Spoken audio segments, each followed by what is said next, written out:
നമ്മളൊക്കെ പരിശുദ്ധമായ റമദാനിൽ നോമ്പ് നോൽക്കുന്നവരാണ്. പരിശുദ്ധമായ റമദാനിൽ നമ്മൾ പകൽ സമയം വെള്ളം തീരെ കുടിക്കാത്തവരാണ്. അതുപോലെ തന്നെ ഭക്ഷണം കഴിക്കാത്തവരാണ്. യഥാർത്ഥത്തിൽ നോമ്പ് എന്ന് പറയുന്നത് ഒരുപാട് അസുഖങ്ങൾക്കുള്ള മരുന്നാണ്. പക്ഷെ നമ്മളുടെ മലബാർ ഏരിയയിൽ എടുത്തു കഴിഞ്ഞാൽ നമുക്ക് മനസ്സിലാകും, ഏറ്റവും കൂടുതൽ കേരളത്തിൽ രോഗികളുള്ളത് നമ്മുടെ മലബാർ ഏരിയകളിലാണ്. അതിൽ തന്നെ പ്രധാനമായും മാരകമായ കിഡ്നി രോഗങ്ങളുള്ളവർ. പരിശുദ്ധമായ റമദാനിൽ നല്ല നിലയിൽ ശ്രദ്ധിച്ചിട്ടില്ലെങ്കിൽ വർഷങ്ങളെ കൊണ്ട് നമ്മളും ഒരു പക്ഷേ കിഡ്നി രോഗിയായേക്കാം. അതിൽ നമ്മൾ പ്രധാനമായും ശ്രദ്ധിക്കേണ്ട കുറച്ച് കാര്യങ്ങളെ പറ്റിയാണ് ഇന്ന് സംസാരിക്കുന്നത്. നമ്മളൊക്കെ റമദാനിൻ്റെ പകൽ സമയത്ത് തീരെ വെള്ളം കുടിക്കാത്തവരാണ്. കഠിനമായ ചൂടുള്ള സമയത്ത് പോലും നമ്മൾ പകൽ സമയത്ത് നോമ്പ് നോൽക്കുന്നവർ വെള്ളം കുടിക്കാറില്ല. ഒരു 25 കിലോയുള്ള മനുഷ്യന് ഒരു ദിവസം അവൻ്റെ ശരീരത്തിന് 1 ലിറ്റർ വെള്ളം അത്യാവശ്യമാണ്. 50 കിലോയുള്ള മനുഷ്യന് 2 ലിറ്ററും 75 കിലോയുള്ള മനുഷ്യന് 3 ലിറ്ററും വെള്ളം അവൻ്റെ ശരീരത്തിന് ഒരു ദിവസം ആവശ്യമാണ്. അപ്പോൾ ഈ 1 ലിറ്ററും 2 ലിറ്ററും 3 ലിറ്ററും ഒക്കെ വെള്ളം ഓരോ ദിവസവും മനുഷ്യൻ്റെ ശരീരത്തിലേക്ക് എത്തിയിരിക്കണം. ഇത് പരിശുദ്ധമായ റമദാനിൽ നമ്മൾ വളരെയധികം ഗൗരവത്തിൽ ശ്രദ്ധിച്ചിട്ടില്ലെങ്കിൽ നമ്മളും വലിയ അസുഖക്കാരായി മാറിയേക്കാം. പ്രത്യേകമായി ശ്രദ്ധിക്കേണ്ടത്, ഒരുപാട് ഓവർ വെള്ളം കുടിക്കുന്നതും തീരെ വെള്ളം കുടിക്കാതിരിക്കുന്നതും നമ്മളെ കിഡ്നി രോഗിയാക്കിയേക്കാം. പല ആളുകളും ചെയ്യുന്നത്, പകലിൽ നമ്മൾ വെള്ളം കുടിക്കുന്നില്ലല്ലോ, അപ്പോൾ ആ വെള്ളമൊക്കെ കുടിക്കുന്നത് ഒറ്റയടിക്ക് 1 ലിറ്ററിൻ്റെയോ 2 ലിറ്ററിൻ്റെയോ കുപ്പിയൊക്കെ എടുത്ത് അതിൽ നിറയെ വെള്ളം നിറച്ച് വെച്ച് നോമ്പ് തുറക്കുന്ന സമയത്ത് തന്നെ 1 ലിറ്ററും 2 ലിറ്ററും ഒക്കെ വെള്ളം ഒറ്റയടിക്ക് കുടിച്ച് തീർക്കുന്നവരുണ്ട്. ഇത് വളരെയധികം ശരീരത്തിനെ ഡാമേജ് ചെയ്യും. യൂറിൻ ഓവർഫ്ലോ ഉണ്ടാവാൻ സാധ്യതയുണ്ട്. അതായത് പെട്ടെന്ന് മൂത്രം മുറ്റിപ്പോവുക, അതുപോലെ തന്നെ മൂത്രക്കടച്ചിലിൻ്റെ അസുഖം ഒക്കെ ഉണ്ടാവാൻ ഇത് കാരണമാണ്. ഇത് വളരെയധികം ശ്രദ്ധിക്കണം. യാതൊരു കാരണവശാലും നോമ്പ് തുറക്കുന്ന സമയത്ത് തന്നെ ഒറ്റയടിക്ക് മുഴുവൻ വെള്ളവും കുടിച്ച് തീർക്കുന്ന സാഹചര്യം ഉണ്ടാവരുത്. പിന്നെ എങ്ങനെയാണ് വെള്ളം കുടിക്കേണ്ടത്? നോമ്പ് തുറക്കുന്ന സമയത്ത് 1-2 ഗ്ലാസ് വെള്ളം കുടിക്കുക.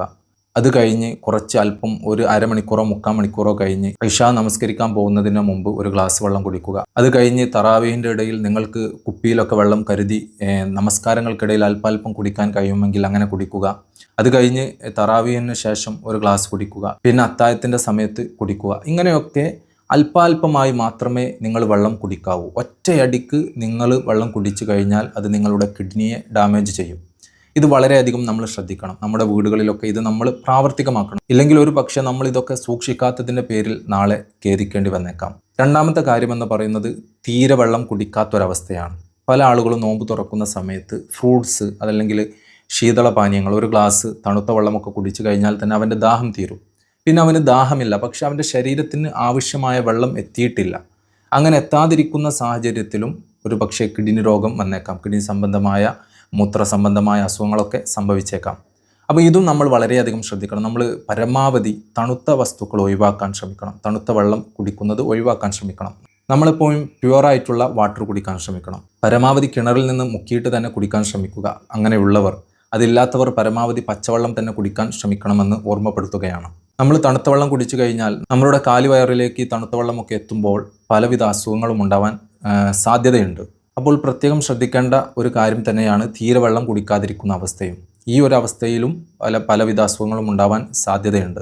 അപ്പോൾ നോമ്പ് തുറക്കുന്ന സമയത്ത് ഫ്രൂട്ട്സോ അതല്ലെങ്കിൽ മറ്റുള്ള തണുത്ത വസ്തുക്കളൊക്കെ തിന്നുന്ന സമയത്ത് തന്നെ നമ്മളുടെ ദാഹം തീർന്നെന്നിരിക്കാം. എന്നിരുന്നാൽ പോലും നമ്മൾ അല്പാൽപമായി നമ്മളുടെ ശരീരത്തിന് ആവശ്യമായ വെള്ളം നമ്മൾ കുടിച്ചുകൊണ്ടേയിരിക്കണം.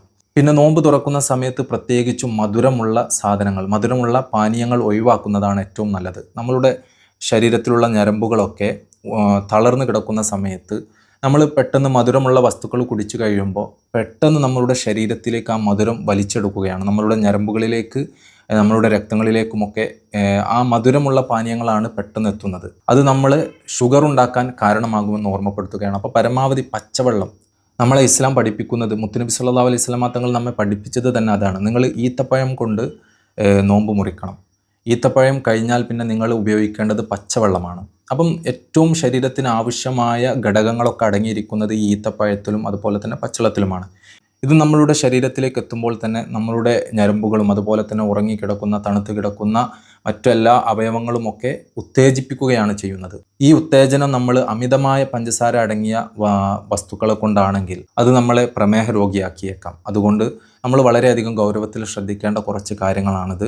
ഇത് നിങ്ങൾ പരമാവധി മറ്റുള്ളവരിലേക്ക് എത്തിക്കാൻ ശ്രമിക്കണം. അസ്സലാമു അലൈക്കും വറഹ്മത്തുള്ളാഹി വബറകാതുഹു.